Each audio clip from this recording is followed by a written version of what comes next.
Most leaders are chasing the scoreboard that's in the boardroom, but the one that ultimately matters the most is sitting at your dinner table.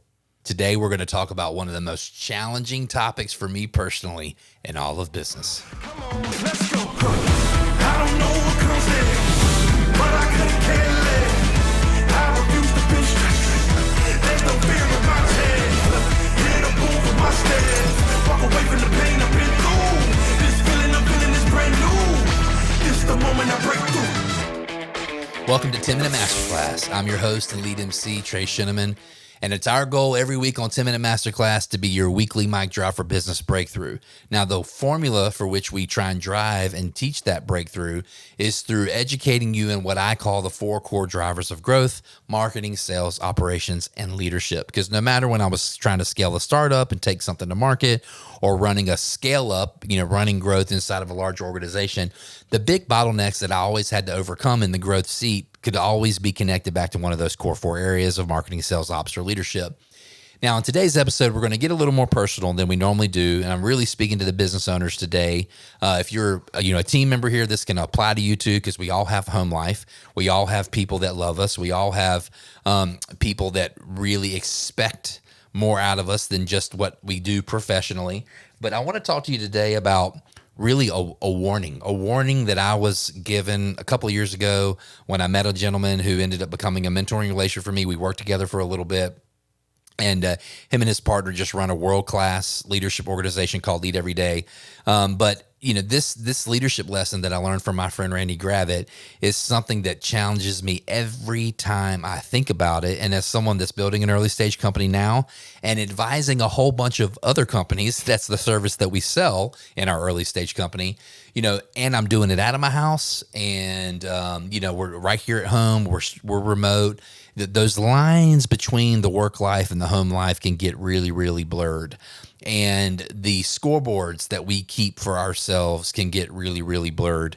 And Randy, a couple years ago, said to me, and he says this a lot, he's got a book about it, which we're going to talk about here in a second. He said, Trey, if you win at work and you lose at home, I'm pretty sure you still lose.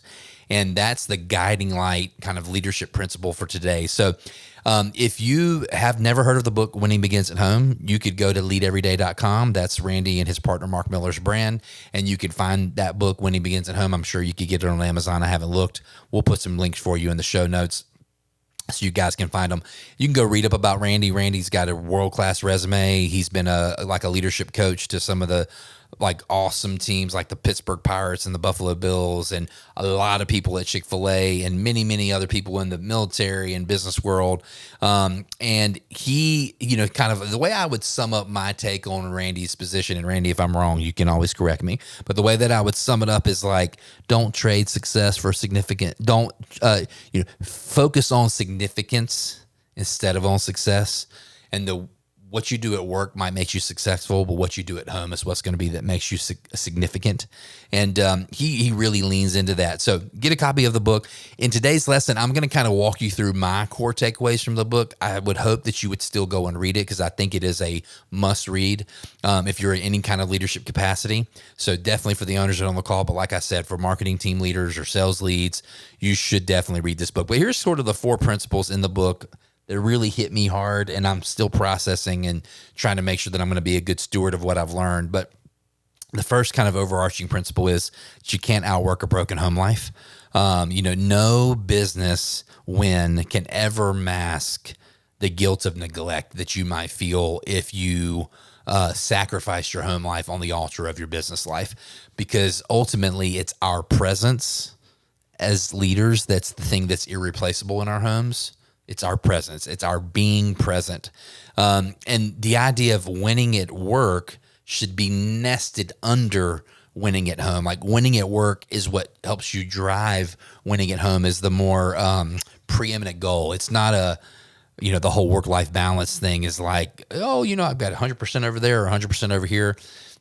That stuff's kind of a myth and a mystery to me anyways. At the end of the day, to me, your home life should nest around your work life, meaning you should be trying to deliver at work in a way that does not make work a substitute for your house, because there's not an exit strategy for your kids. There really shouldn't be. There shouldn't be an exit strategy for your wife either, but unfortunately, we live in a world where divorce has become pretty rampant, but you don't turn in quarterly earnings reports, to your wife either. So like the rules of the game are a little bit different at home. I want to make sure that we're playing the long game with that one. The second point that I took away from the book was to be more of a leader, not just a provider. I would say, me included, especially the male role kind of in the house. I'm sure there's plenty of working moms and wives here that listen to the podcast.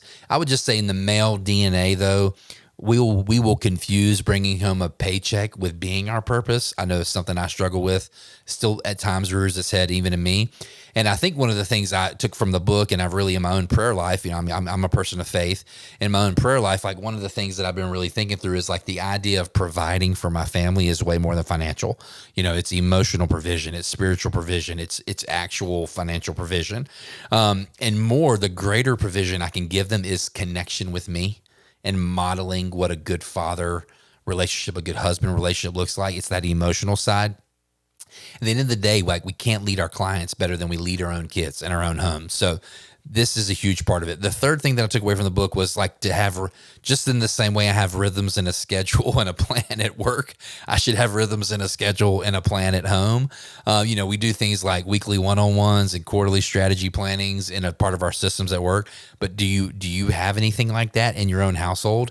Are you doing things like a monthly family budget meeting? Are you doing things like a monthly calendar or a weekly calendar meeting, with your spouse? Are you doing tech-free connects at dinner time where everybody can be present? Like, what are the rhythms in your family that you can run week in and week out, or month in and month out, and it's actually going to put more life back in your years? Big, huge thing that I'm working on right now, because the premise that I sort of jotted down after reading the book was like, if I scheduled my family life the way that I scheduled my team life, my family would be thriving. And that's something that has been right in the front of my mind here, even more recently. Obviously for those of you who know us personally or have followed our story, follow me on LinkedIn, our son's health has been a little all over the place the last 4 or 5 years. The better way of saying it is we've had a lot of unanswered questions. And here recently, we've started to finally get some answers to those questions and to develop a game plan.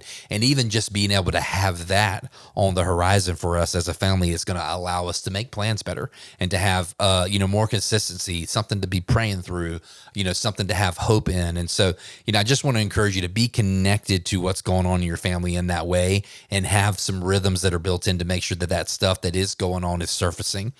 And then the last thing I would say is like redefine a success story for yourself. This is what I've really been thinking about. It's more about the legacy that you lead rather than it is the plaques that you get or the crystals on your shelf or the accolades that you get at the Christmas party. Even if as like a solopreneur right now, somebody running a business, even more than Harold's legacy, the Sheneman legacy is more important than the Harold legacy. The Harold legacy should just be a chapter in the Sheneman legacy story. It should not be the whole book. And at the end of the day, my kid's last name isn't Harold. It's Sheneman. And that needs to be a name, a badge, a crest that they're happy to wear because of the way that their father loved them and served them. My wife should be proud of that last name. There should be a way that we're doing this. So, your real scoreboard at the end of the day is measured in things like last night, my kids talked to me. They made some game up where I was chasing them around like a bull. I don't even really know what I was doing and what all was happening. My wife videoed it, put it up on Instagram because that's what she does when I'm goofing off with the kids. But my little girl this morning was like, "Dad, thank you so much for playing that crazy game with us last night. We had so much fun." When I woke up yesterday, I had no idea I was going to be playing bull and matador in my house. So just be willing to jump in with your kids. Don't take yourself too seriously. I know we have to take ourselves real seriously at work, but just remember and keep your priorities where they need to be. So I'll give you a quick story. A few years ago, my youngest was having a really hard time at school. Food addiction, being transparent, is something that I've battled my whole life, and it's something that she's been struggling with even at a young age. And so one of the things that I did is I adjusted my schedule to be able to go and have lunch with her in her cafeteria. Now she's homeschooled. We have a lunch date every Tuesday, and we've kept this going now for a couple of years. And it became such a thing that my wife and my son have now raised their hands, and we've worked it into the schedule where I get connection time. I'm thankful for an assistant who also doubles as a nanny, a babysitter for her sometimes. So shout out to you, Brooklyn, who will come over and allow us to be able to have those one-to-one connections. It's like 30 minutes here or there, team, but it makes such a difference in the way that they feel. So I would say, figure out how you can adjust your own schedule, maybe in that manner, to make sure that your home team knows that they're the first team instead of your work team. So before you plan your next project, think about the family moments. Think about the things you're putting on the calendar to make sure that you're looking at home. Before you book a flight, book a date night. Before you lead your team, lead your home. Go get Winning Begins at Home on the leadeveryday.com website if you haven't already. Give that book a read. I really think it'll change your life the way that it changed mine. I hope you got something out of today's episode. Leading yourself is the most important kind of leadership. Don't you ever forget it. Until next time, we'll see you on the flip side.